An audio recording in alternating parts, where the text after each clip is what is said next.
So we are back with Tbate chapter 194, and we get flashbacks to Arthur's past life. During this flashback, we notice that Arthur, Nico, and Cecilia have gotten accepted to this new academy. Everyone's super excited because it's a big time honor. And Gray at the time was like, "Hey, headmaster, you sure it's okay for all of us to go? It's a lot of money. I can stay back so you don't have to pay that much, and so I can help out. You're getting kind of old." And she's basically like hell you're gonna stay here. You're going no matter what. And she's like, "You're such a troublemaker here anyway. You better go." And he's like, "Well, no, that's Nico." And then we get this part where Gray and Cecilia are kind of locking eyes with each other. And you get that ba-dum-dum type feeling. Hinting at something. We don't know what it could be yet, but we're hinting at something. Nico's telling him hey, don't worry about Cecilia controlling her key now. It sounds like she's going to explode the cake. And then Gray's like, "I'm not really necessarily worried about that. It's just that the academy is expensive." And she's basically, the headmaster has already had a hard time sending several kids there. Then Gray is like, "I could attend one of those military institutions. It's free tuition, and they can help me with my key control." And Nico's like, "Don't you dare do that. You'll basically become a mindless soldier. How dare you?" No, not at all. And he's basically saying, "Yo, you're smarter than that. You're more talented. Think of all the things you can do once you go to an actual school worth your education." And then they make up. It was like, "All right, you got me. Thank you." Then we pan back to the present time. Arthur is laying on Sylvie, flying back. She's basically just telling him, "You're lucky your legs even work right now." And basically just saying, "My powers are nowhere near what my grandmother's were." And Arthur is basically just telling her, "Yo, don't worry. I'll be fine." Then she was like, "Are you sure you want to still do this plan? Considering the state that you're in right now?" And Arthur is like, "Yeah, I'm pretty sure. This is the only time I really have time to go do it. And I kind of already have an idea of what I'm trying to look for."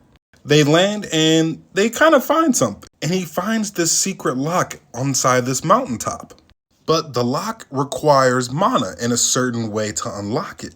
Arthur's kind of stumped right now because he's like, "All right, I think I need to use earth magic, but is it the amount or is it the type of frequency I need to use it at?" He's stumped. So he enters Realm Heart and he realizes that he has to use his mana in an alternating pattern way the further his hand sinks into the cave.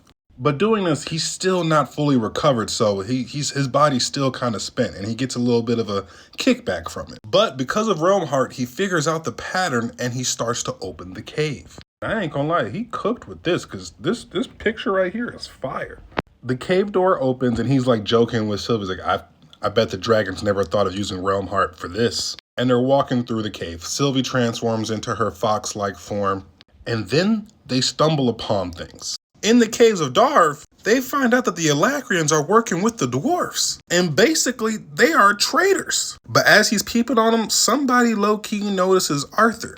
And Arthur is shook. He's like, "Oh shit." And he uses his earth mana magic to close the hole within so he doesn't get seen. Arthur also notices that they're using some unknown language that he's not really familiar with, even though the two continents don't connect.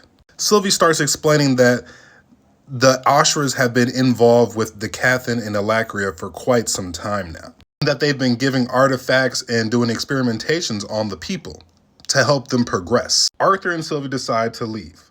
But then they hear somebody say she's arriving. When we look down there, we see everybody bowing in front of the portal. And then the Scythe Seris comes out. Man, they drew her perfectly. She is so bad right now. I'll fold, okay? I will fold for Seris. Arthur's basically saying in my head, I thought I'd be prepared to fight a Scythe, but I'm basically nowhere close. And he's overhearing her say, where's Silred?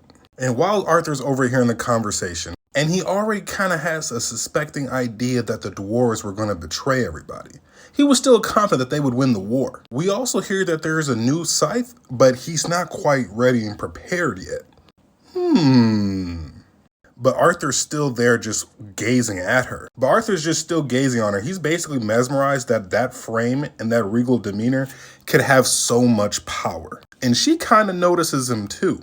Arthur literally says, I feel like a gnat staring at an oncoming hurricane. That's how insignificant he feels compared to her. She's strong as shit. And then Arthur really just says, I felt despair.